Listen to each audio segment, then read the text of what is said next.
He'd never thought about them in this particular way. I guess. How about that? Agacadabra, said Clay, giggling. Shakazam! Sometimes between siblings or close friends, words take on meanings that can't easily be explained to other people. They become like inside jokes, inside words, as it were.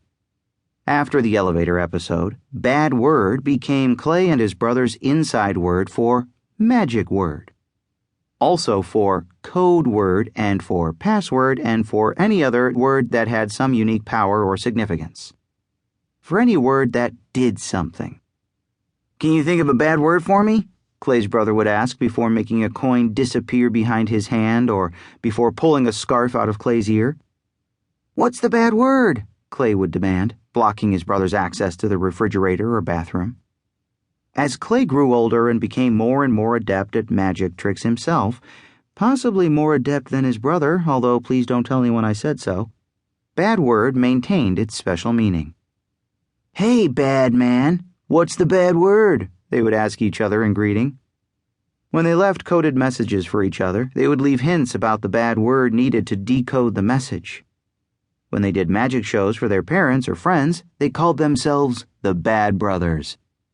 Bad was their bond. Then around the time Clay turned 11, his brother pulled off the biggest, baddest magic trick of all. He disappeared, with little warning and no explanation. That was almost 2 years ago, and still Clay would sometimes wonder what he had done to drive his brother away. What had he said? What bad word had he uttered without knowing it? And what bad magic would make his brother come back? Chapter 1. Magic Sucks.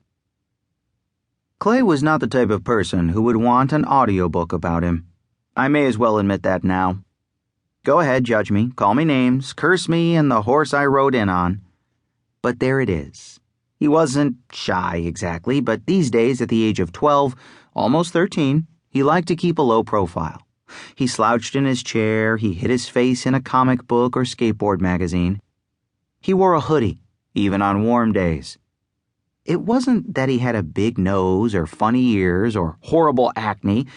I may be biased, but I think he was almost handsome, in a dried snot on his sleeve sort of way. It was just that he preferred not to attract attention. Just being looked at for longer than a moment or two made him start jiggling his knee. I can only guess what Clay would have thought about being scrutinized for almost 7 hours. Still, it happens to everyone occasionally. Being looked at, I mean. Footnote. As for an audiobook about you, that only happens if you're unlucky enough to meet someone like me. Beware. On the morning to which I now turn, the morning Clay's life began to tumble helplessly out of control. On that morning, kids kept looking at Clay, not just once or twice, but repeatedly, and he had no idea why. It started as soon as he got to school. The staring and the whispering. The first few kids he caught turned away so fast that he almost thought he'd imagined it, but the next few were bolder. They openly ogled and snickered. One girl he knew just looked at him and shook her head. 2 boys he couldn't remember seeing before gave him a thumbs up, and that was even more alarming. After he stowed his skateboard in his locker, Clay ducked into the bathroom and examined himself in the mirror. There were no boogers hanging from his nose, his fly wasn't open, his hair was a mess, as usual, but it was hidden under his hoodie. He could see nothing wrong, nothing that wasn't always wrong anyway. Had somebody been spreading rumors about him? Had he been mistaken for someone else? It made no sense. Clay's first class, language arts, was on the ground floor with an entrance directly off the schoolyard next to the basketball court. When he walked up, a half-dozen kids were already standing around, talking in hushed voices. While the others took a few steps back, Clay's best friend Gideon stepped right up to Clay. Okay, yeah, sure, it's kind of awesome, and I'm kind of impressed, said Gideon.